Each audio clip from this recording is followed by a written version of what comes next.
Hey team, and welcome to the 5-minute guide for Assassination Rogue. The Assassination Rogue is a simple melee multi-dodder which utilizes serrated blades coated in deadly toxins to both bleed and poison its foes at the same time. It excels at 2 to 3 target cleave, as applying its poison and its bleed to multiple foes at once gives it plenty of energy to spend on finishes through one of its passives. Currently there's one talent build for Assassination for both Mythic Plus and for raids, and it focuses on empowering our Garrote from stealth through talents like Subterfuge and Iron Wire, and empowering our finishers through talents like Elaborate Planning and Toxic Blade. I think there's a bit of a misconception around rogues right now that Outlaw is the only way to go, but I'm here to tell you that Assassination is competitive and it's coming for Outlaw in 8.2. As soon as those huge AoE reaping waves go away, I think we'll start to see a lot more of Assassination. So if you enjoy it, now is the time to start gearing it up, and I don't think you'll regret it. The Assassination Rogue works on a simple builder-spender system, in which we spend energy to generate combo points, then we spend energy along with those combo points to do finishes.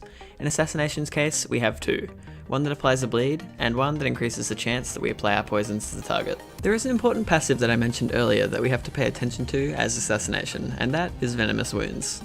Venomous Wounds works to grant us some energy every time our bleeds tick on a poison target. This works for both Garrote and Rupture, our two bleeds. Additionally, if an enemy dies when you have Rupture up on them, you will regain energy based on how long was left, so don't worry about accidentally applying Rupture to a target that's about to die. You won't lose that much. Now that stuff is covered, let's go over the single target and AoE rotations for the Assassination Rogue, and what we should be keeping in mind when fighting different numbers of enemies. Firstly, single target. And there really isn't a great deal of complexity here, but it's a fun and satisfying rotation if you enjoy the playstyle of energy, combo points, and maintaining dots on a target.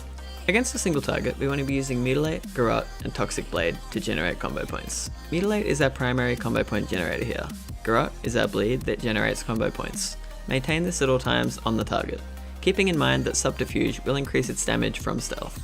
Toxic Blade is our long cooldown combo point generator, which buffs the damage of our deadly poison and our envenom by 30% for 9 seconds.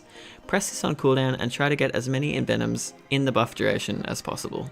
Also, remember that our Garrotes from stealth will be stronger, so we want to be making use of Vanish to reapply the bleed once it's close to wearing off. When it comes to spending combo points on a single target fight, we want to be maintaining Rupture on the target. This is our top priority, refreshing any time below 8 seconds, and spending the remainder of our combo points on Envenom, providing the Rupture won't drop. As Assassination, due to the amount of combo points that our generators build, it is optimal to be casting Envenom and Rupture, our finishers, at 4+ combo points, rather than strictly 5. This way, we will never waste any due to overcapping. When we move up to 2 or more targets, we want to be swapping out Mutilate for Fan of Knives as our primary combo point generator, maintaining Rupture on up to 3 targets and applying Garrote to as many targets as possible when we open from stealth, utilizing Subterfuge to stop Garrote's cooldown from triggering. Again, use Vanish to reapply the bleed from Garrote when they wear out, remembering to apply it to as many targets as you can. Poison Bomb will go off randomly when you cast Rupture or Envenom, so once 3 targets have Rupture, use the remainder of your combo points on Envenom and fish for those sweet puddles of poison. Let's go over the opener for the Assassination Rogue next. On pull, we want to start in stealth, open with Garrote, and then cast Mutilate. Rupture the target, then Vendetta, Mutilate, Toxic Blade, Envenom. From that point, keep mutilating and envenoming until Garrote's bleed is at 6 seconds remaining, at which point we want to Vanish and reapply Garrote, and work towards applying the next Rupture. From then on, it's simply a constant flow of maintaining Rupture and Garrote bleeds, while spending all remaining combo points on Envenom. Before we finish up, I'd like to go over some of the utility, specifically Tricks of the Trade, as I feel it's an underutilized ability. It is a fantastic utility skill that should be used much more and can be tied to a simple mouse over macro that I'll put on screen now.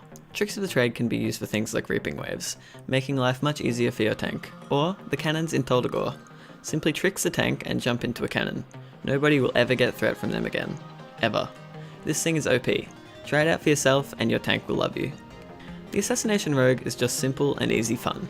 Plenty of resources and fairly scarce downtime against multiple targets makes it one of the more entertaining melee specs in the game for me. I hope you give it a try and I hope you enjoy it. Anyway team, that has been the Assassination Rogue. A ton of fun maintaining those juicy bleeds and poisons. If you enjoyed, be sure to hit that sub button and stick around. Many more guides to come. If you want to ask a question, leave it in the comments and I'll be sure to get to it. If you want to say hi, I'm live 6 nights a week over at twitch.tv/Jactus. I hope this guide helped, and I will see you in the next one.